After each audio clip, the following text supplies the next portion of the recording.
محاضرة في السي شارب، وإن شاء الله هنتكلم فيها عن الفاندمنتالز بتاعت السي شارب فور beginners. يعني لو أي حد لسه جديد يعرف يفهم أو يعرف إيه الأساسيات اللي لازم يبقى عارفها لما يبدأ السي شارب.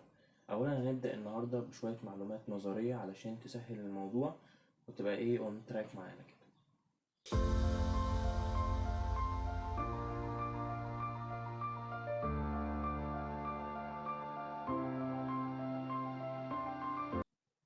أول حاجة هنبدأ بمقدمة عن البرمجة عموما. البرمجة عموما في الأول كانت حاجة اسمها باينري دي اللي هي اللغة اللي بيفهمها الكمبيوتر، اللي هي الأصفار والوحايد. ومع الأصفار والوحايد دي بدأت تبدأ الأجهزة تبان، بدأ كل جهاز يبدأ يبان. فالفكرة في الأصفار والوحايد دي كان فيها عيوب كتير قوي. العيوب أول عيب منها إن كل حرف علشان ترجعه للباينري ممكن يوصل ل25 و26 رمز أو حرف ما بين الصفر والواحد. وده كان بيخليها صعبة لأسباب كتير قوي. أولا إن هي صعب إن أنت تحفظها ولازم يكون معاك كتاب ليها. ثانيا مستحيل تقريبا إن حد يعدل عليها، علشان مثلا تعدل ما بين 1 و2 دي صعب جدا، أو تعدل مثلا ما بين ألف وب. كل حاجة ليها عدد رموز معين. وبس دي ما كانتش أكبر مشكلة اللي خلتهم يفكروا أو يغيروها.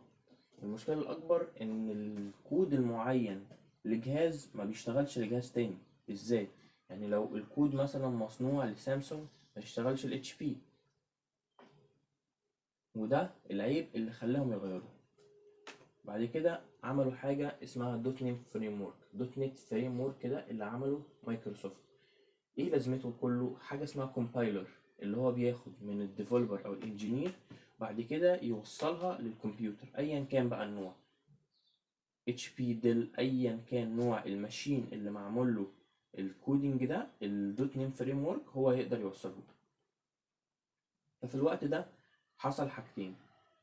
جافا عملت كومبايلر خاص بيها اسمه جافا فيجوال ماشين، ودوت نت فريم ورك اللي هي ايه معموله من مايكروسوفت عملته. الدوت نت فريم ورك ده عملت اول حاجه السي ثم السي بلس بلس. ايه الفرق بين السي والسي بلس بلس والسي شارب اللي جت بعديهم؟ ان كل واحده يعتبر بتيجي بتحديثات.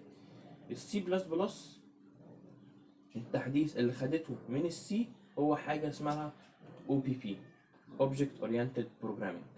Object Oriented Programming ده حاجة عظيمة جدا، بتركز على الأوبجكت أكتر ما بتركز على الكودينج. يعني إيه؟ دي قصة طويلة، هديكوا الملخص بتاعها. إن هي بتفيدك في تقليص الأكواد جدا. دلوقتي مثلا لو قلنا إن أنت حضرتك عايز تعمل آلة حاسبة خاصة بطلاب هندسة، فالفكرة إن أنت ما تبدأش من الأول، لأ، أنت تقدر تجيب آلة حاسبة عاملها واحد مثلا في أي مكان في العالم وتضيف عليها الزراير اللي أنت محتاجها لطلاب هندسة. مش هتيجي تبدأ من الأول خالص. ادي الأوبجكت أورينتد بروجرامينج. إيه بقى اللي يفرق السي بلس بلس؟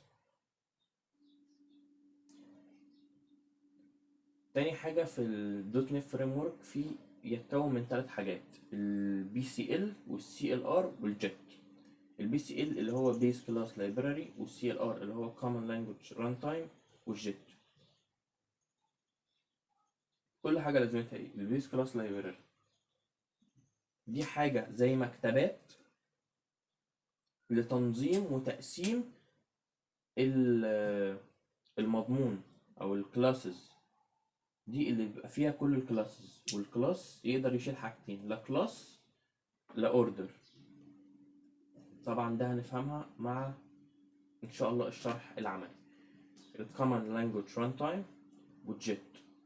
الجيت ده لازمته كله انه اول مرة بيفتح اي لعبة، اي بروجرام، اي حاجة بتبقى اطول مرة. ليه؟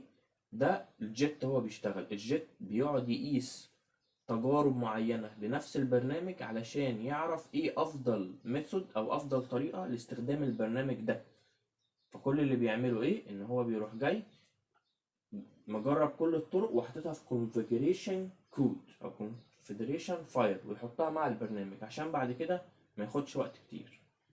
بس هي دي كانت البرزنتيشن، وان شاء الله المرة الجاية هنبدأ في العملي ازاي تسطب ازاي تسطب فيجوال ستوديو، ازاي تبدأ فيه، ازاي هتعمل ايه، هنعمل ايه مع بعض ان شاء الله. طبعا لو انت مهتم بمحتوى البرمجة عموما، القناة دي خاصة بالبرمجة فقط، فيها كل الحاجات اللي انت ممكن تفيدك. ان شاء الله هنبدأ السي شارب ونخلصه كله. خليك معانا، ما تنساناش بمتابعة، لايك، سبسكرايب، وشكرا ليك.